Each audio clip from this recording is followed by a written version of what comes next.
You are about to enter the largest possible danger zone in existence. A place where rules don't apply, space bends, and time itself is meaningless.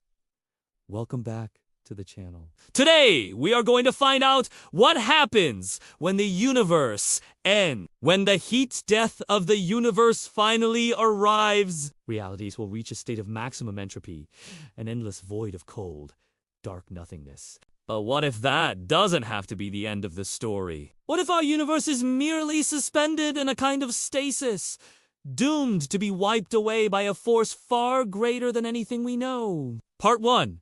What is a vacuum? In physics, a vacuum isn't just empty space. It's the lowest possible energy state of a field. Think of it like a perfectly still pond. If nothing disturbs it, there won't be any ripples. But if something does disturb it, like a pebble thrown into the water, then ripples spread out from the point of impact. Those ripples are like particles of light and matter. They are disturbances or quanta of the underlying field. But what if the pond isn't really at the lowest point? What if it has perched on top of a hill and a gentle nudge could send it crashing down into a much deeper, more stable body of water? In other words, what if the universe isn't in its lowest energy state and a sudden collapse is inevitable? That's the scary idea behind the false vacuum. Part 2. How it ends.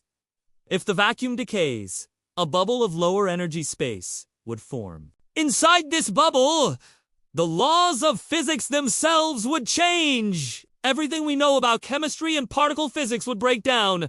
Atoms couldn't exist.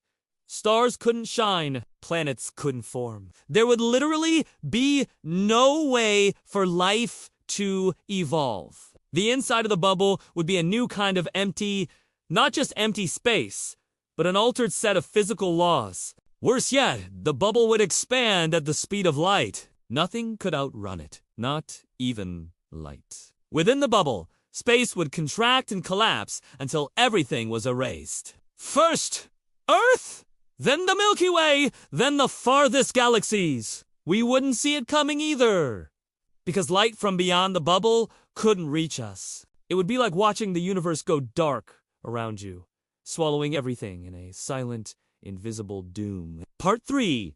Quantum terror. Although it sounds like science fiction, this isn't just a made-up doomsday scenario. It's a real possibility predicted by equations in particle physics. According to these equations, our universe could be metastable, meaning that it's living on borrowed time. At any moment, the vacuum could decay, and when it does, the bubble of lower energy space would expand outward, destroying everything in its path.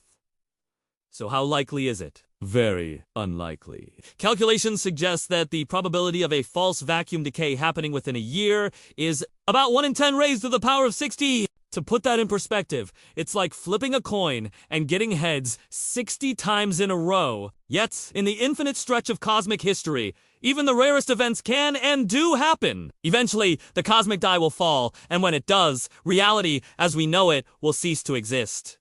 Part 4. Could we survive? If the false vacuum decay happens, there would be no warning. No matter how advanced we become, we wouldn't see it coming. We wouldn't feel anything. One moment, Earth would be basking in the light of 1 trillion stars. The next, it would be plunged into eternal darkness as the bubble of false vacuum swallowed the universe. There would be no survivors, no memory. Even the most advanced civilizations in the cosmos would be utterly and instantaneously destroyed. All because the universe would have reached its final form, collapsing into a state of minimum energy. The ultimate heat death of the universe. The heat death of everything. We may never know if this is our fate or not, but one thing is certain. The end of the universe as we know it would be the most terrifying event of all. It wouldn't be painful. It wouldn't be slow. It would simply be instant. Thanks for watching.